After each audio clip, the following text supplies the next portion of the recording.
you don't have a good intro, you have a shitty Joe podcast. Rogan's intro's garbage. Yeah, because, well, I think you just answered your own question. Oh, wait, we love Joe Rogan. Yeah, cool it. Hello, hello. Hello, hello. My name is Mauro. And I'm Dan. I like cool things. And I like animals. So let's talk about cool animals. Let's try that again. Why? Oh, I thought I screwed it up. No, this is great. So this is our podcast. We are Let's talk about cool animals. Let's talk about cool animals. And we are here to talk about some Pretty cool animals. Cool animals. One in particular, and then another one you probably have never heard of unless you have Disney Plus and recently watched a movie that came out. We're basically talking about the Michael Jordan and Scottie Pippen of the dog world. But in this situation, Scottie Pippen did most of the work and got none of the credit, whereas I feel like Michael Jordan did most of the heavy lifting. Shout out to Michael Jordan. I think you might be surprised because Scottie Pippen was a pretty good player. Oh, that's true. That's a lot of people out there love to collect Air Pippins, right? So I rest my case. That's a good segue into my next question. What's that? Dan, have you ever been to Nome, Alaska? No. I'd love to because I want to see where gnomes come from. Common misconception, gnome is not spelled the same way as gnome. It's Nome. As in Nome, Alaska. It is on the west coast of Alaska. Somewhere near the Baltic Sea? No, the Bering Sea. Bering Sea. Baltic Sea is in the Europes, I think. I'm not a cartographer, so because of the Baltics. The Balkans? Yes. Balkans. Same thing. So, great intro to our podcast. We are talking about Balto and Togo. Togo, the unsung hero of this whole story, the great mercy race, the great serum delivery by a bunch 1925. Was it 1925? Yeah, man. It was 1925. It was super cold. It was very cold in Alaska. Probably the coldest any of us have ever known about. It was actually the coldest recorded winter in Alaska at the time. -60. With 50-mile-an-hour winds. And wings. If you were a bird and had 50-mile-per-hour wings. We'll talk about that. So, Nome, at the time in 1925, had about 10,000 people in it. But what else was happening in 1925? The gold rush, Mauro. The gold rush was kind of slowing down at the time in Alaska. People had moved to northern Canada in order to pursue gold. And then go to that Yukon, get that Yukon gold. Yeah. So in 1896, around 1896, hundreds of thousands of people moved to the Yukon area because they found little flakes of gold in the creek. And they're like, oh man, I can make some money off this. We can do this. And then people were like, wait, there might be some gold in Alaska. There's gold in them, their hills. So we should just move to Alaska. And then sell our gold on eBay. Yeah. And a lot of people didn't find gold at the time. So they just settled in little towns. And one of those towns was Nome, Alaska. Nome, Alaska. So in the 1920s, across the world, and especially in the United States, there was a diphtheria epidemic going on. Now, Mauro, what is diphtheria? Diphtheria is a very nasty disease that you get from the Corynebacterium diphtheriae. Oh, I like how I got that. Yeah, you nailed that. Oh, I was actually very, very impressed by the delivery. So it's a disease that mostly affects young children, which was very devastating for especially a small town like Nome. It could cause a child to just start getting symptoms like a runny nose, a cough, a sore throat, but then the lining of your throat would start accumulating tissue and you would literally choke to death. Yeah, the dead and dying cells that were affected by diphtheria, they would actually slough off the victim's nose and throat, and they would grow these nasty bacterial colonies, and they would form these thick, leathery gray coatings called pseudomembranes. And essentially what happened was you would lose the inability to swallow and then eventually the ability to breathe. It was a horrendous, horrendous way to go if left untreated, which brings us to the amazing story that we're going to share with you today. In a bit. Just kidding. Let's build more. So the way diphtheria killed children, especially children, was they would start developing symptoms, and then from literally a week or 2 weeks later, they could be dead. Like Yeah. that's how quick this disease acted upon the young human body. And imagine being in rural Alaska Very rural. with little to no access to medicine. You know, it took, what was it? They needed, they could barely, you couldn't drive to these places, right? You couldn't. No cars. Especially in this winter, there have been a lot of blizzards. So What about flying? Was that flying doable? was impossible due to the nature of airplanes back then because they had water cooled engines and open cockpits. Open cockpits. So it was in impossible. negative 60 degrees. That, flying makes me nervous to begin with, but then you introduce the whole potential of frostbite, hypothermia before you fall out of the sky. That sounds like a really, really stressful, unenjoyable situation that is just not something that's for me. So clearly Nome needed some help. They had dozens, if not hundreds of cases in the small town, 10,000 people. 10,000 people. Everyone knew each other. Everyone knew whose kids were whose. Like, it was a really close community. Small town America. Small town America. So in late January, 5 children died from the disease. So the doctor, the only doctor in the town, imagine that, a doctor that has to treat 10,000 people. He has to deliver every baby. He has to literally see everyone that's sick. 10,000 people, only one doctor. What was his name? What was his name, Mauro? Curtis Welch. Curtis Welch. Curtis Welch called a quarantine. Why did he do that? Because, as we all know, calling a quarantine decreases the spread of a very contagious disease, virus, or bacteria. I wonder if our listeners can relate to anything pertaining to a quarantine in their day-to-day lives. And on that note, we hope you are all safe and healthy. And this is a fresh reminder to wash your hands if you haven't already. Yes, please. Today. And don't touch your face. So there's a difference here because the vaccine for diphtheria was developed in 1923. The antitoxin serum. The antitoxin serum. Which sounds really cool. Yeah, it sounds better than vaccine. Yeah, like it's the antitoxin serum. So Dr. Welch put an order out by telegram and papers and everywhere. Everywhere. Didn't he send messages down to DC trying to get help? Yes, to the literal government. Yeah. He needed 200,000 units of antitoxin serum. Sounds like stressful times for these people. 200,000 units which is not a lot because they had about, I think, 1 or 2 million in storage in California. So they were able to send those to Seattle, and then we'll get to the actual story. Wait a minute. You know, they're in Alaska. They're near the water, right? Why didn't they just ship it up by boat? Well, it was really cold. It was negative 60 degrees. That means that there were ice plates as thick as 2 feet. So if a boat were to go through the harbor, it'll either get stuck or sink, or everyone in the boat will die when it sinks. When it sinks, and then the serum would be lost forever. So what was the only way? The literal. We're not talking about an option. We're not talking about a Hail Mary option. This is just like if you're ordering takeout, it's the only restaurant in town. Yes, this is the only option. What was the only option to get life-saving serum to Nome, Alaska? Is it sled dogs?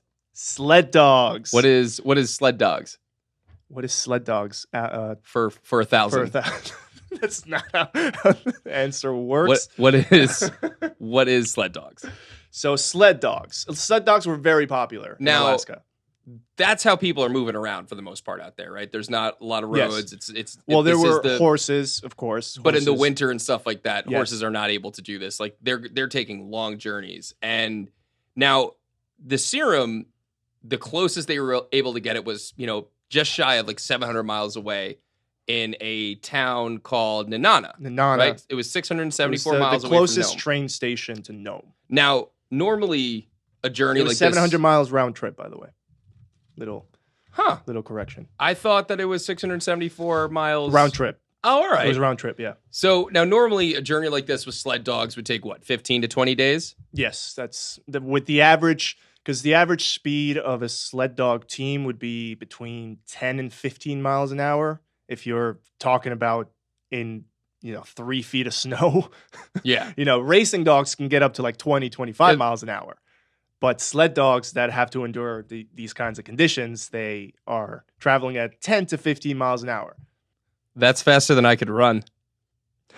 And I'm pretty fast. So, sled dogs are very popular in Alaska right now, and in Canada, and basically anywhere that it's hard to get around. In Alaska, they used to use sled dogs for mining. So people would drive supplies to and from the mines with sled dogs.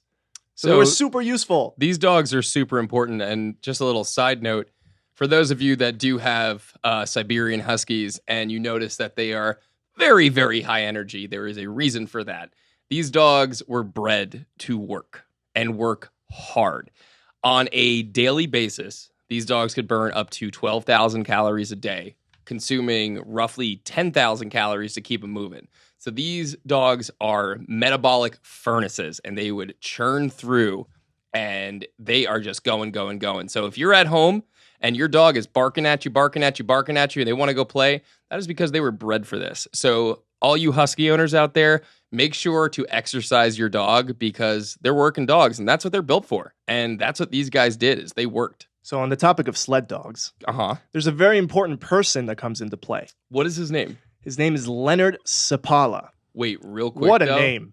Before we jump into Leonard, I do want to mention that there is a character in the story named Wild Bill Shannon. Oh, we'll get to Wild Bill. We'll get to Wild Bill, but just on a personal note, I feel like a guy named Wild Bill Shannon must have been real fun to have a cocktail with, and he seems like a great dude.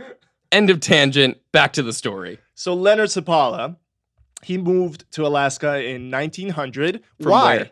From Norway. Why?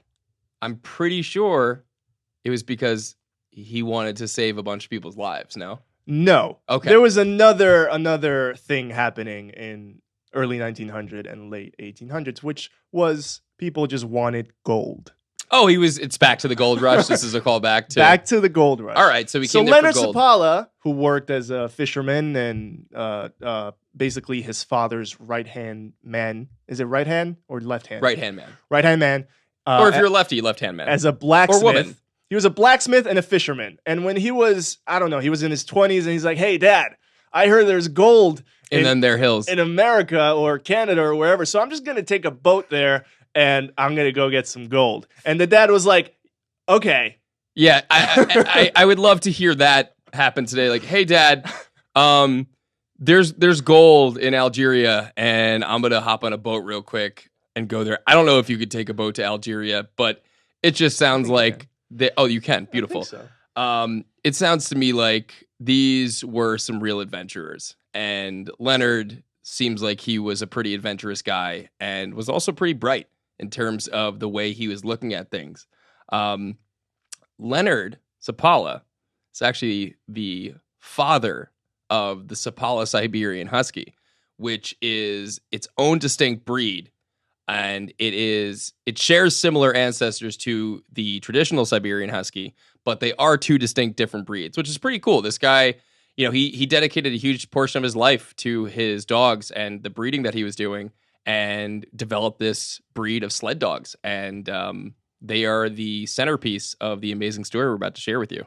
Yeah, so the gold thing didn't turn out. No. So he was like, hey, I'm just going to play with puppies all day. That sounds fun. Yeah, that's kind of, honestly, I can relate to that. It sounds like a good move. So Leonard Seppala, he really was pretty influential in the breeding of these sled dogs. And some of the dogs he did breed ended up becoming some of the most famous, if not the most famous, dogs in history. One of which there is a amazing statue of him in Central Park. And after this break, we're going to be telling you a lot more about Balto and his lesser-known friend, Togo. So if you're a human being with access to information, you know the name Balto. You've heard that name somewhere. You might have had Balto as part of your childhood by watching the animated Disney film. 1995 film. Balto. Starring Kevin Bacon as Balto. Kevin Bacon? Yes. Really? Fun fact. Huh.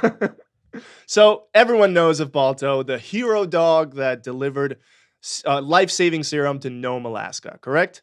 Correct. I knew about him. Well, it's a lot more complicated than that. It is actually very complicated, and it is a roller coaster of a story. So we talked about how hard it was to get the serum to Alaska, right? Mm-hmm. So the governor of Alaska, What was his name? Scott Bone, Scott Bone. approved a very ambitious plan to get the serum to Nome, Alaska.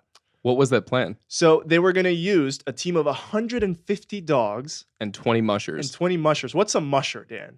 Musher is the man in the back of the sled who is responsible for ensuring the delivery of whatever goods he is transporting. So he is in charge of the team, and there is a undeniable bond and trust between a musher and his dogs. It is a very special relationship, and these people were incredibly important in terms of populating parts of Alaska, keeping businesses going up there, and, as we are going to see, keeping people alive and healthy. So checkpoints were set up. Every 30 to 40 miles, there was a checkpoint for the sled dogs to arrive, hand off the serum, hand it off to another musher, and that musher will repeat the process until they got to Nome, Alaska. Because this was a race against the clock, right? Children It was. were going to die.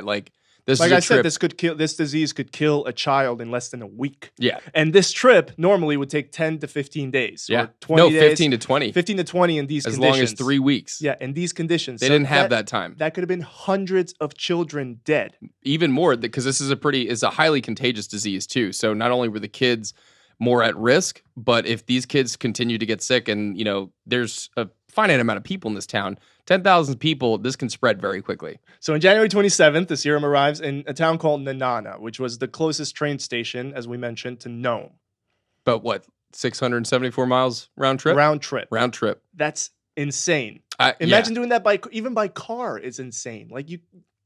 That's like what? I mean, it's also it's long. Well, you also got to give credit to Henry Ford for the development time, of the motor vehicle, because think about Model T. Yeah, like driving from New York to Boston, right? I can do that 3.5 hours round trip, no problem. Imagine having to go 300 and something miles, either on foot or with dogs pulling you. During a blizzard. A whiteout blizzard, negative 60 degrees. And don't forget what existed in Alaska back then. This is not, you're not going through a walk in the park in your neighborhood. There are bears. There's no there trails. Are moose, there are wolves. There are actual monsters out there who they're hungry, and if they see you and they catch you, they're going to eat you. And it's going to be terrible.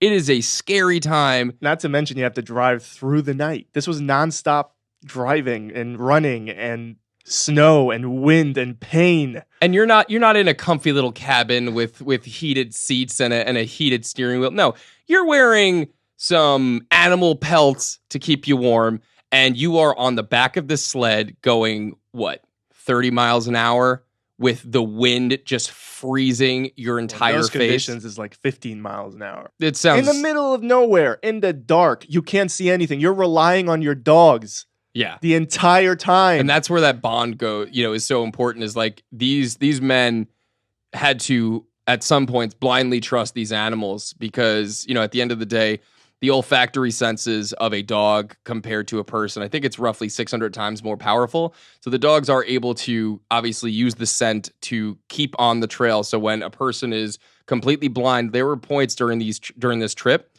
where the mushers weren't able to see the dogs in front of them. They just had to hold on and hope that the lead dogs, which were the more intelligent dogs that knew the routes, and they were, from a leadership standpoint, they were able to move the pack the way they needed to go. They had to put their faith in these animals. Yeah, the animals are, in a lot of senses, more skilled than the people who train them. Oh, absolutely. Especially in this case, that they know exactly where they're going. They don't need much direction. They just need to listen to their owner. They just literally need to listen. Hey, stop. Okay, I'm stopping. But once you tell me to go, I'm going, and I don't need you anymore. That's where instinct and nature kicks in. So there was a little problem. What was that? Yes, the relay sounded like a great idea, and the governor approved it, but Sapala was already on his way to pick up the serum. Little known fact, Sapala was incredibly motivated, because not only was he somebody who was incredibly selfless, and wanted to help the children of this town, his daughter was one of those children. So you want to motivate somebody, that's sure one way to get people going. And this man, put his life at risk and the life of his dogs at risk to ensure that his daughter and all the other children in Nome were going to make it through this. So Sapala had actually left the day before they approved the relay plan. So he had no idea what was happening because everyone put their trust in him. He said that he could make the entire 600-mile round trip with his team. Everyone believed in him. You know, he at the end of the day, he was a revered member of the community. He was also, I would say, the top dog. He was the top dog. Top dog. So Sapala is the top dog. So Sapala takes off, right? And he's going. And they realize that one person doing this it's not going to be the fastest way of doing it, right? Exactly. These animals are going to get tired. Because Sapala had to stop. Yeah, you can't make that run with these animals that far straight through. So they kick off. This is on essentially the Iditarod Trail, correct? Yes. So those of you that have, are avid dog sled fans watching on ESPN 9, the Iditarod is what this course was. This is the trail that these people took, and this is what we do on a yearly basis with the annual running of the sled dogs at the Iditarod. So it started in Nenana with the first man picking it up, my boy, Wild Bill Shannon. At this time, mind you, Sapala is on his way to Nenana. Unbeknownst to him that this is happening. He has no idea that there's a relay happening, but Wild Bill Shannon gets on his sled and he drives towards Sapala while Sapala is driving towards Nenana. Yes. Okay? So about 90 miles in, 100 miles in, Sapala runs into someone. Who's he run into? Another musher, Henry Ivanov. Henry Ivanov? No way! He was a runner for the next musher. So the musher had given him the serum for him to deliver to the next checkpoint. But his sled got caught in a snowbank. So he's in the middle of the trail. So you're telling me that if this guy's sled hadn't gotten caught, this whole operation could have been just ruined. Yes. So Henry sees Sapala drive by with his dogs and he's screaming, Sep! They called him Sep, by the way. Because he was very known. He had a nickname in the community. He was a pretty cool guy. Sep, I have the serum. And Sep can't hear him. But you know who can? Togo. His lead dog, Togo. Togo turns around, and Sep trusted this dog with his life, so he's not going to say anything. He's not going to try to stop him. So they go back, and what was his name? Henry. Mr. Ivanov just gives Sep the serum and literally tells him the entire plan.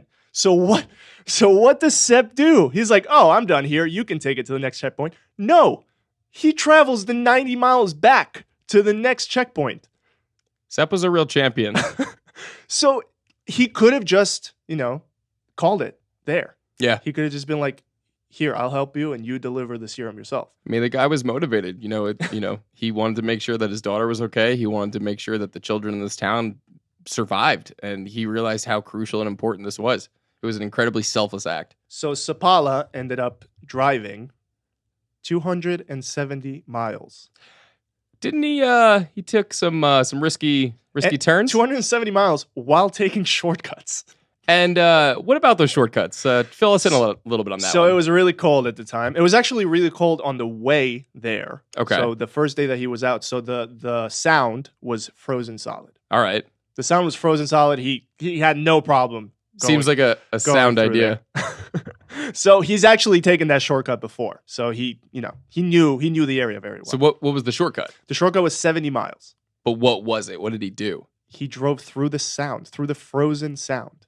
So through it, having zero confirmation or knowledge whether or not it was solid all the way through. Oh no, he was just a badass. Yeah. And he trusted his dog. So apparently there's a lot of lore about how the dogs behaved.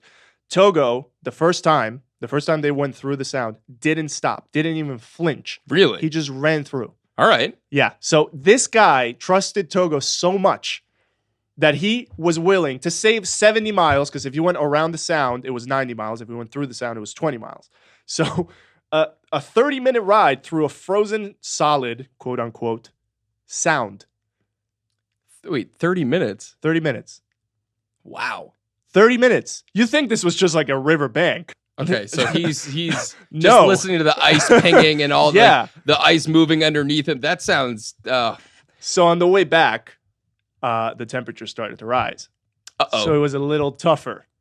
So what happens there? So the ice started cracking. He saw water running, but Sepp being Sepp and him being a badass put all his faith in Togo. He did. And Togo was able to literally save Sepp's life once again, because in this treacherous trail, it's very tough to stay alive without a companion like Togo. And Togo's a hero. Togo is a hero. So Sepp has the serum.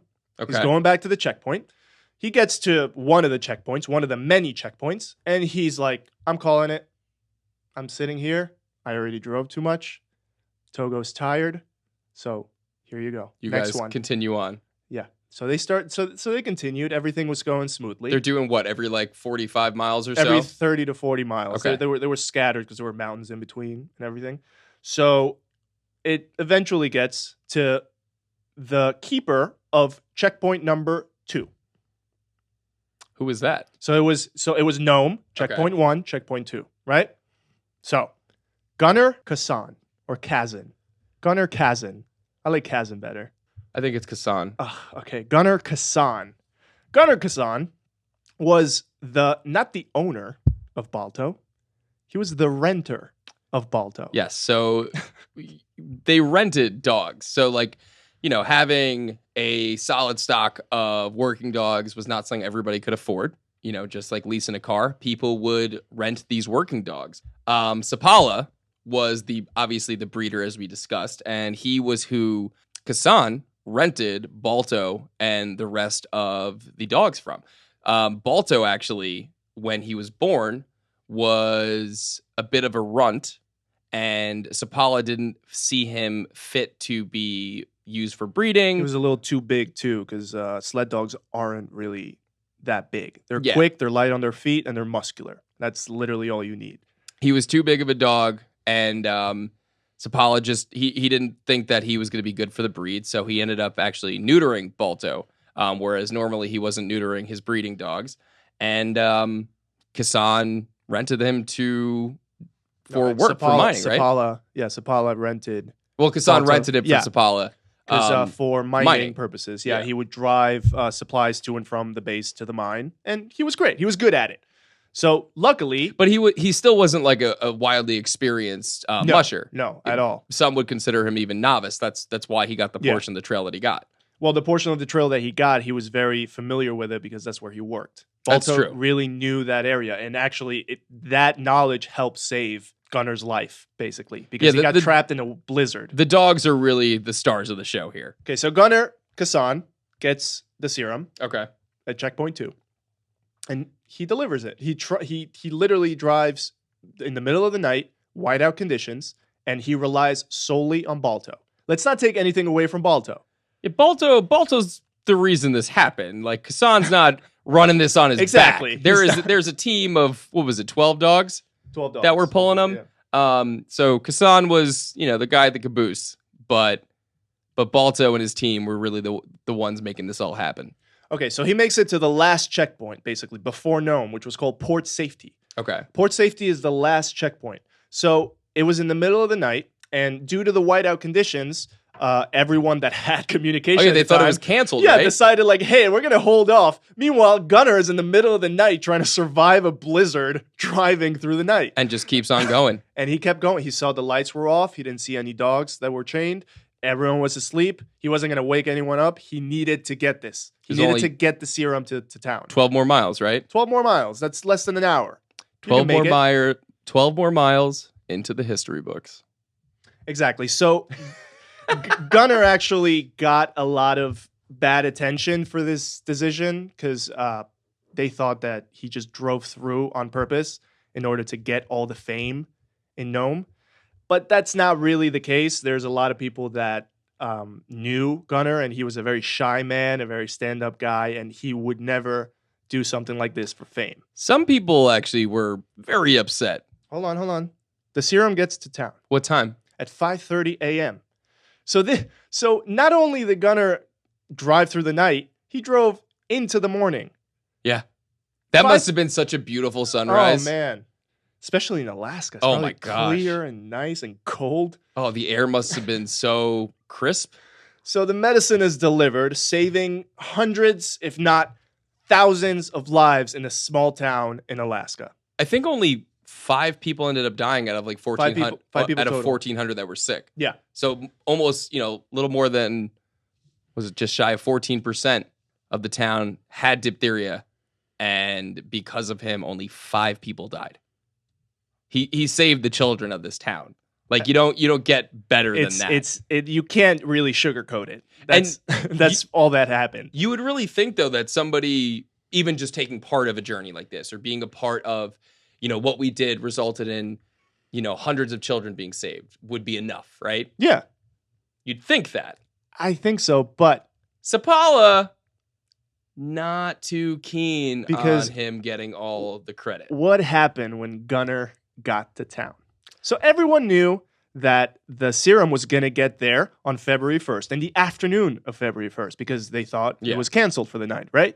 So Gunnar shows up, and the mayor comes out and is like, oh my God, it's Gunnar.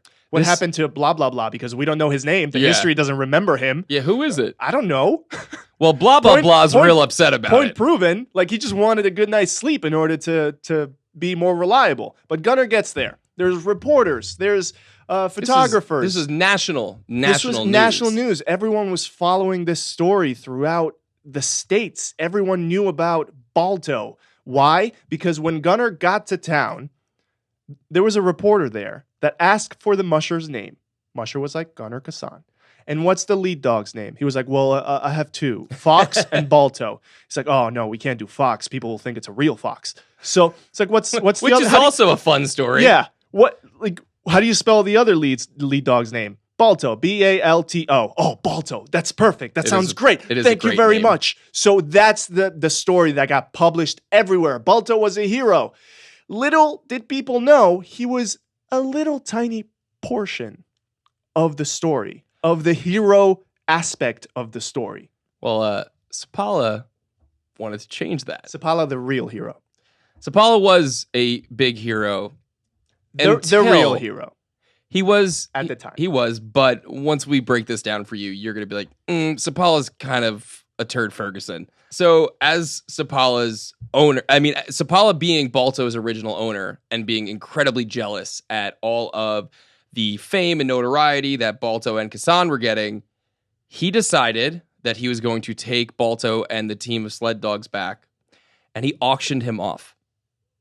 Where did Sapala auction Balto? To whomst? Sam Houston in L.A. to essentially a freak show. It was an oddities museum where they would have your, sideshow stuff and, the this and the that. These dogs went from global notoriety to being chained up in a museum. And it was honestly, as an animal lover and as somebody who genuinely cares about the well-being of animals, like, this guy was kind of a piece of shit. No other way to put it. Yeah, like, it's something that if you love your animals, this is not something you would put them through. And it was awful. Balto he was a live attraction at the museum. They were chained to the wall. He was a celebrity. He was a celebrity. But he was a celebrity that was just, Yes, he was taken advantage of, and it was terrible. They were not allowed to run and play. They were locked inside most of the time. Which is the essence of This is what dogs. they were built for. They're designed and they're bred DNA. for it. It's awful. And they were there for what? It was 6 years, I think? A couple of years. It was 2 years. 2 years. Well, 2 years they were there until someone visited the museum. George Kimball. George Kimball was a man of, just normal status, just a regular man that had read the stories about Balto. He lived in Cleveland, Ohio. He decided to travel to see Balto because you wouldn't have that opportunity in any other situation. And you would think that, hearing these stories of this hero dog, right, you're going to find this beautiful, strong, healthy animal. No, he arrived at this place to find the pack of dogs, mangy, underfed, and sick. It was chained just up inside. Atrocious condition. So what did he do? He asked the owner of they were called dime museums. People would pay a dime to get in and just basically see all the oddities that were on display. So he asked the owner of the dime museum how much it would take to buy Balto. Balto himself, Balto alone. And Sam Houston said $2,000 in 1927, which is $28,000 in today's money. for a hero of a dog, which, if you ask me, Worth it. that's cheap. $28,000 now to buy a hero like Balto and treat him to save his life. To save his life, that's cheap. So anyway, Kimball couldn't afford it. So he didn't have $2,000 on him. I'm going to fly back to Cleveland, Ohio, and I'm going to start a campaign to raise money for $2,000. How long did it take him to do that? You'd think it would take him months, right? So after 10 days, everyone knew Balto. Everyone knew who he was. After 10 days, he was able to raise the money and then some. Because the other dogs weren't really worth anything to Sam Houston, because it was Balto. It was Balto's name that was worth something. So he was able to, with the money he raised, with all the generous people from around town, from around the city of Cleveland, Ohio, he was able to buy Balto and the rest of the sled dogs. This next part makes me tear up a little bit. So these dogs were rescued, right? Kimball was able to bring them back to Cleveland. And when they were brought to Cleveland, they were allowed to pull the sled once again in front of a crowd of 15,000 onlookers. These people all came out to see the hero dog Balto and his team. And he was getting a chance at a new life and a return to glory. And I think the people of Cleveland welcomed him and his pack with open arms. Please, if you have a chance, there are photos of this. There are photos of little children petting Balto, and you can see the happiness in his face. It's really a sight to see. So the city built an enclosure for them. At the Cleveland Zoo, right? Yeah, a giant enclosure for them to actually run pull a sled and play and live do their lives. all of the things that they were built for.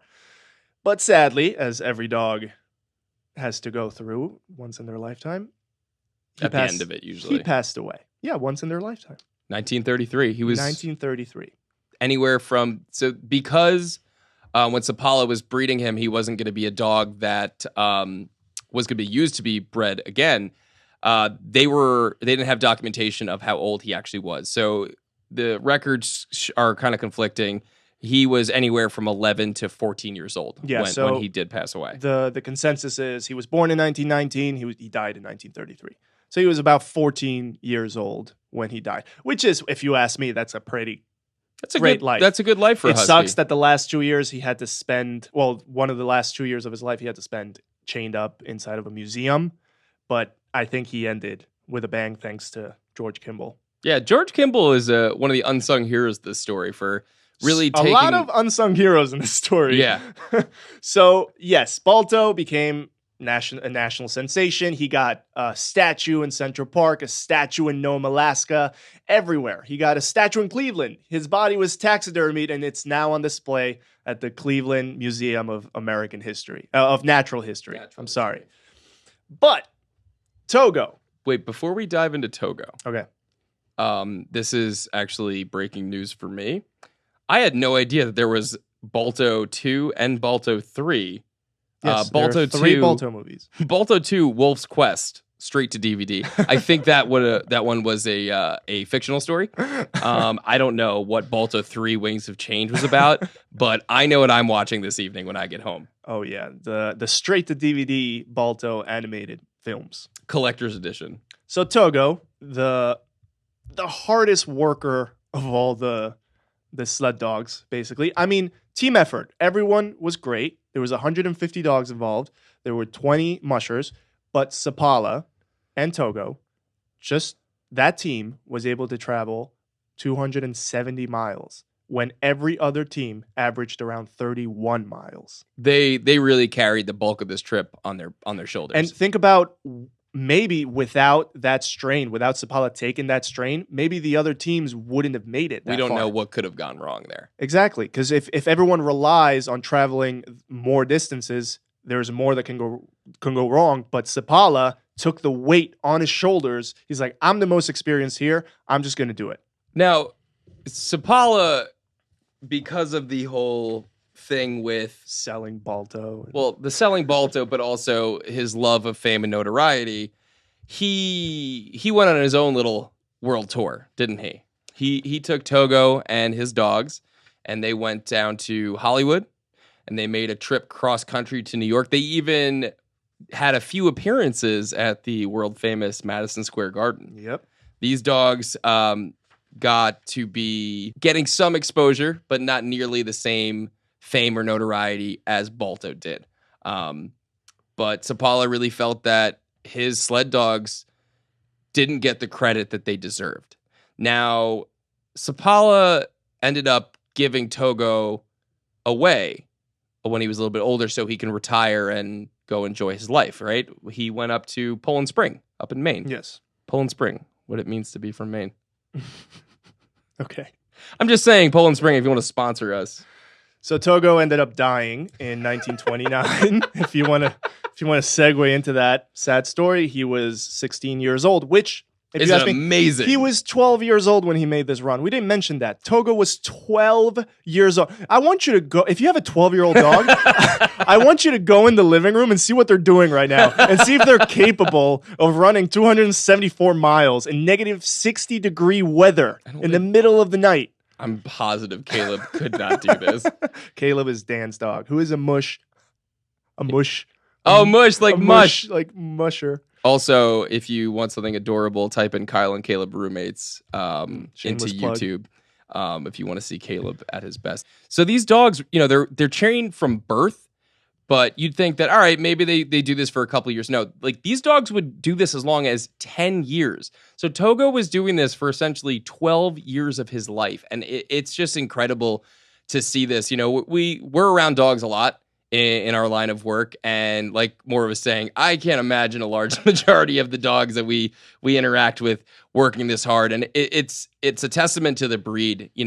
It's quality breeding that results in an animal that can be used for something like this in a way that is so impactful on people's lives. Now, there's a lot of people that don't love animals being used in the workforce and things like that. And I think as a society, we've evolved to ensure that the well-being of animals is a priority.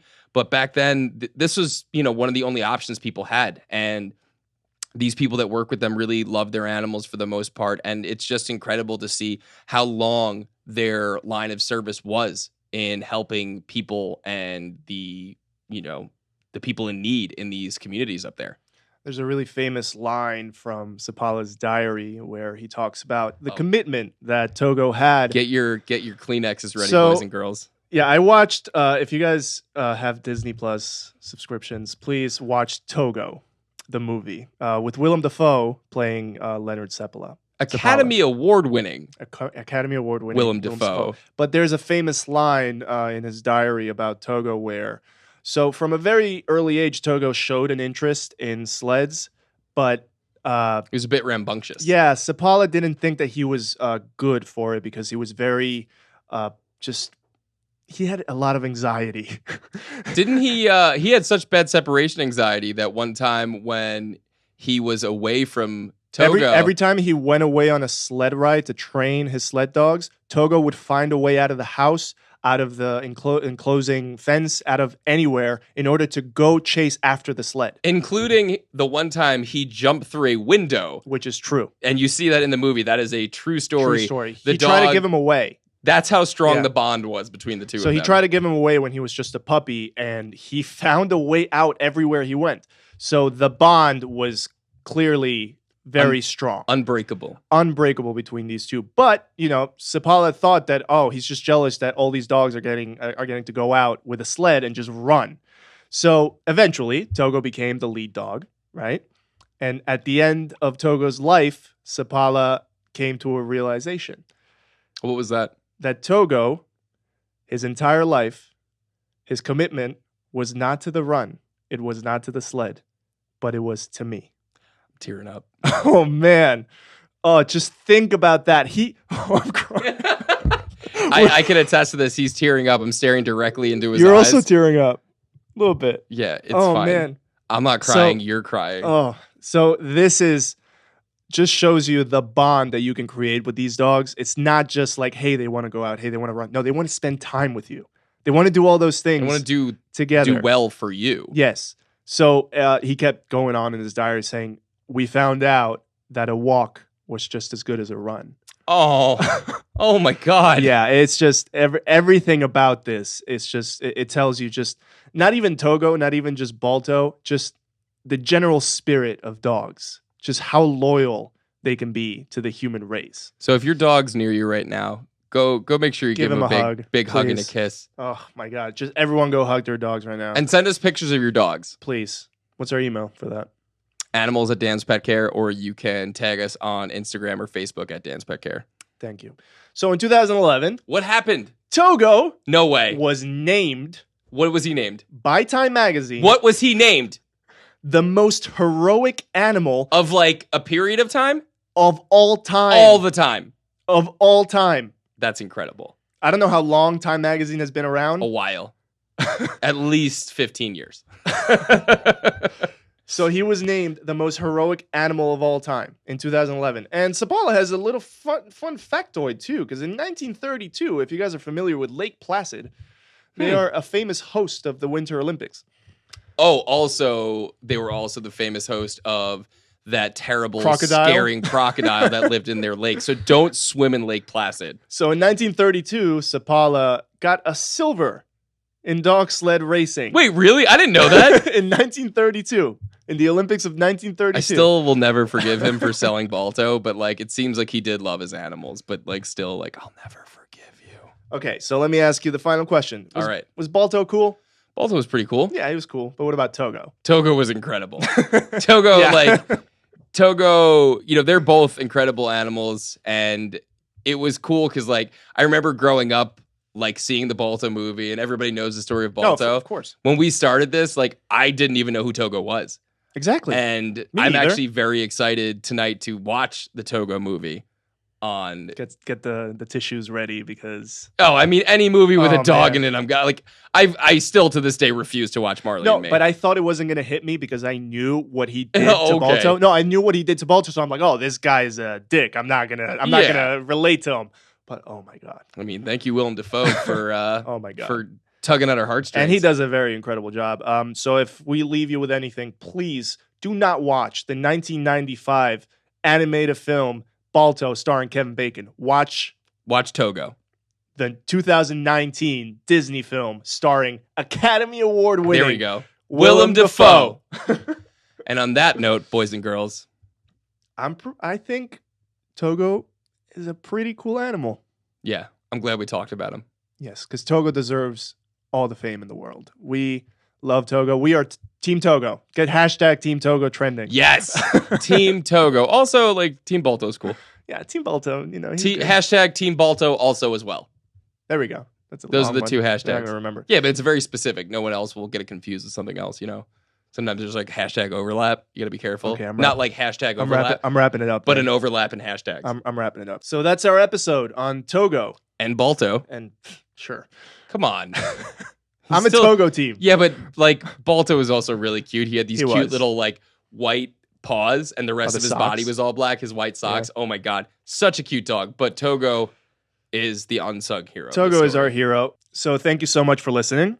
Do not forget to. Just subscribe, not like, comment, and subscribe. Sorry, different medium. Oh, and if you guys love what we do, just please leave a review because that helps with the algorithm and all that stuff that no one really understands. People understand it, it's just not us. Also, if you do enjoy this and you have another animal lover in your life, we would love it if you shared it. And thank you so much for listening. Also, remember, if we got anything wrong, if you want to correct us, if we're annoying, if there's something we can improve, email us. Email us just for fun at animals@danspetcare.com. And we'll get back to you. We'll respond to all of We them. really will. It's just me and Moro in here. There's no one else doing this, guys. So thank you. Thank you so much for listening. We'll see you on the next episode. We won't see you. We won't see you, but you'll listen to us in your ear holes. But I'll be watching. All right, cue the music.